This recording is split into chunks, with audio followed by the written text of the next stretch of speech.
राजा विक्रम और बेताल की कहानी भाग 1। राजा विक्रम बड़े ही न्याय प्रतापी थे। तीनों लोकों में उनका न्याय सर्वश्रेष्ठ माना जाता था और बेताल का जो पेचीदगियों से भरा प्रश्न होता था वो न्याय आधारित ही होता था। इसी कारण सभी उनके न्याय को सुनने के लिए उत्सुक रहते थे। लेकिन जैसे ही वे उत्तर देते, बेताल उत्तर सुनने के बाद हवा में उड़ के भाग जाता, क्योंकि विक्रम न बोलने की शर्त तोड़ देते। यहाँ एक और परेशानी थी कि बेताल कहानी के अंत में राजा विक्रम से कहता, यदि तू मेरे प्रश्न का उत्तर जानते हुए भी नहीं बताएगा तो मैं अपने योगबल से तुम्हारे सिर के टुकड़े टुकड़े कर दूंगा। विक्रम बाध्य हो जाते, क्योंकि उन्हें उत्तर ज्ञात होता था। यदि विक्रम चाहते तो बेताल की कहानियों से अपना ध्यान हटा सकते थे, जिसके फलस्वरूप वे कहानी ठीक से नहीं सुन पाते और उनको उत्तर भी पता नहीं होता, साथ ही न बोलने की शर्त भी नहीं टूटती। परंतु उन्होंने ऐसा नहीं किया, क्योंकि विक्रम जानते थे बेताल बहुत ज्ञानी है। उसके कहानियों में जीवन, राजकाज तथा गृहस्थी से संबंधित अनेक ज्ञान की बातें छिपी हैं। इस कारण वे बेताल की कहानियों को बड़े गौर से सुनते थे। दोस्तों, बेताल ने जो मनोरंजक कहानियां विक्रम को सुनाए थे उन सभी को आदरणीय बेताल भट्टराव ने लिखा है, जो संस्कृत भाषा के कवि थे। ऐसा माना जाता है कि इनका जन्म कश्मीर में हुआ था। विक्रम और बेताल की कहानी भाग 1 बहुत रोचक भरी है। काशी में प्रताप मुकुट नाम का राजा राज्य करता था। उसके वज्र मुकुट नाम का एक बेटा था। एक दिन राजकुमार दीवान के लड़के को साथ लेकर शिकार खेलने जंगल गया।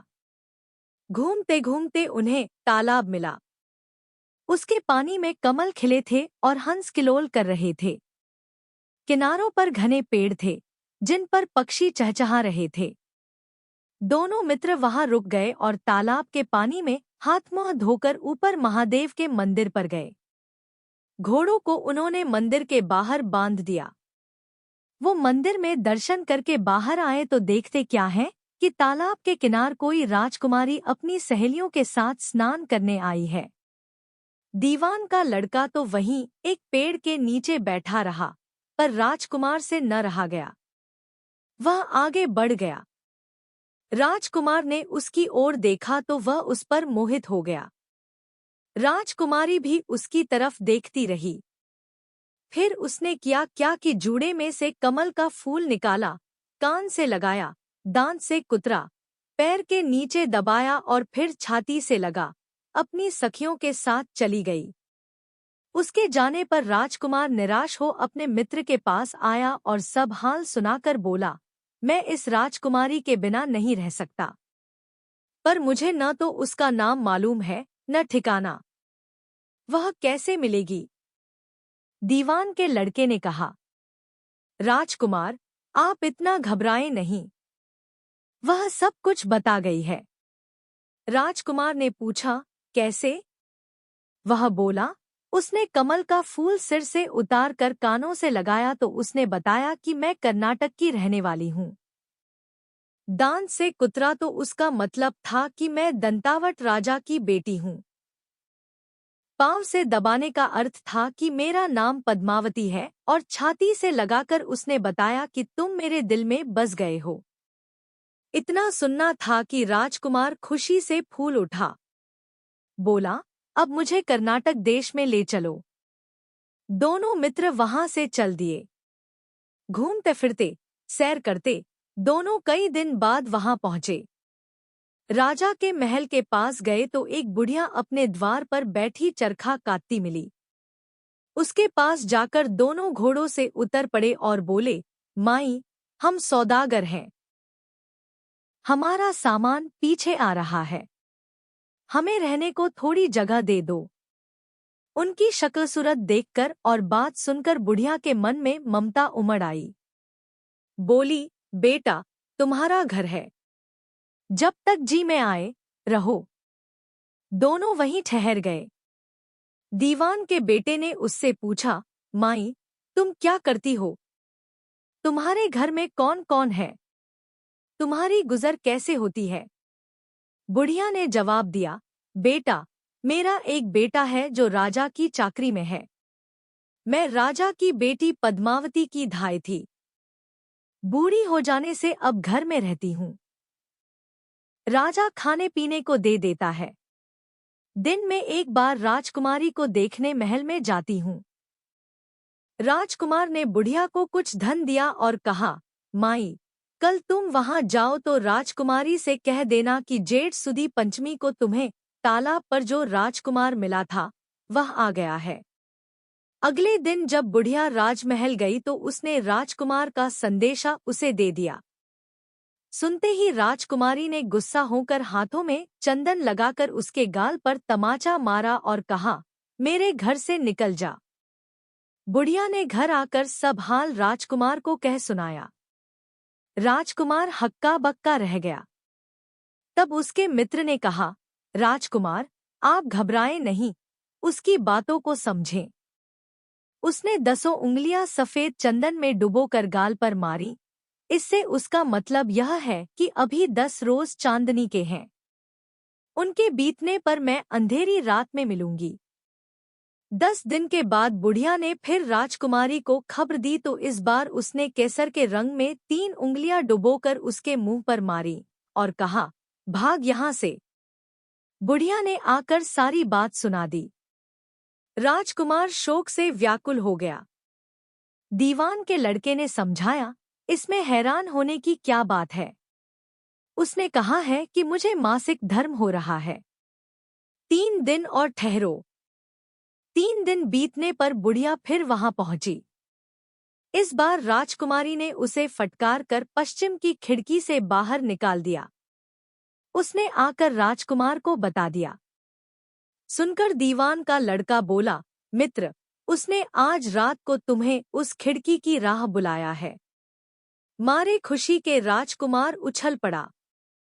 समय आने पर उसने बुढ़िया की पोशाक पहनी, इत्र लगाया, हथियार बांधे। दोपहर रात बीतने पर वह महल में जा पहुंचा और खिड़की में से होकर अंदर पहुंच गया। राजकुमारी वहां तैयार खड़ी थी। वह उसे भीतर ले गई। अंदर का हाल देखकर राजकुमार की आंखें खुल गईं। एक से एक बढ़कर चीजें थी। रात भर राजकुमार राजकुमारी के साथ रहा।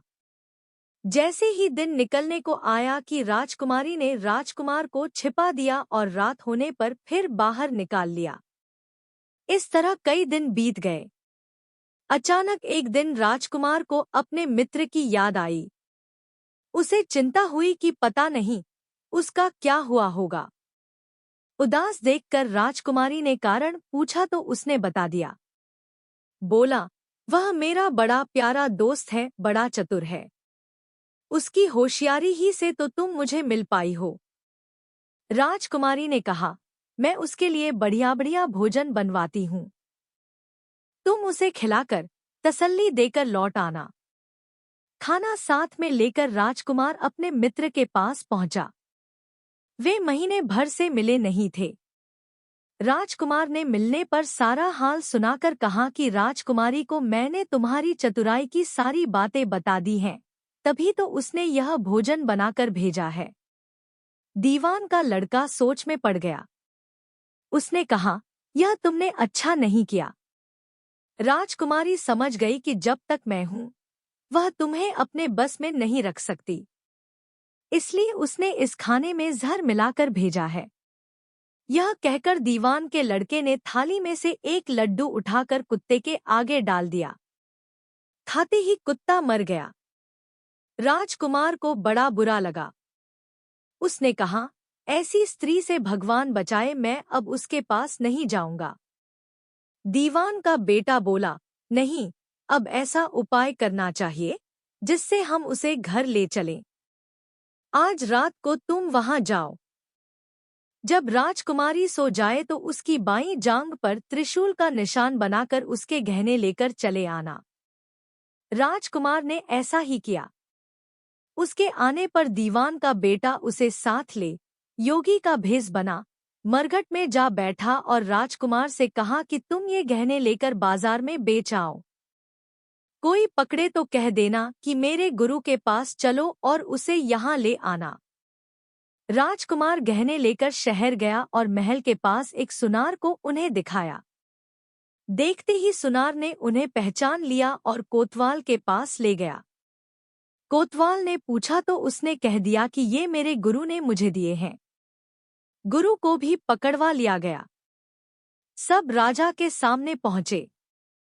राजा ने पूछा, योगी महाराज, ये गहने आपको कहाँ से मिले? योगी बने दीवान के बेटे ने कहा, महाराज, मैं मसान में काली चौदस को डाकिनी मंत्र सिद्ध कर रहा था कि डाकिनी आई। मैंने उसके गहने उतार लिए और उसकी बाईं जांघ में त्रिशूल का निशान बना दिया। इतना सुनकर राजा महल में गया और उसने रानी से कहा कि पद्मावती की बाईं जांघ पर देखो कि त्रिशूल का निशान तो नहीं है। रानी ने देखा तो सही में निशान था। राजा को बड़ा दुख हुआ। बाहर आकर वह योगी को एक और ले जाकर बोला, महाराज, धर्मशास्त्र में खोटी स्त्रियों के लिए क्या दंड है? योगी ने जवाब दिया, राजन, ब्राह्मण, गौ, स्त्री, लड़का और अपने आश्रय में रहने वाले से कोई खोटा काम हो जाए तो उसे देश निकाला दे देना चाहिए। यह सुनकर राजा ने पद्मावती को डोली में बिठाकर जंगल में छुड़वा दिया। राजकुमार और दीवान का बेटा तो ताक में बैठे ही थे। राजकुमारी को अकेली पाकर साथ ले अपने नगर में लौट आए और आनंद से रहने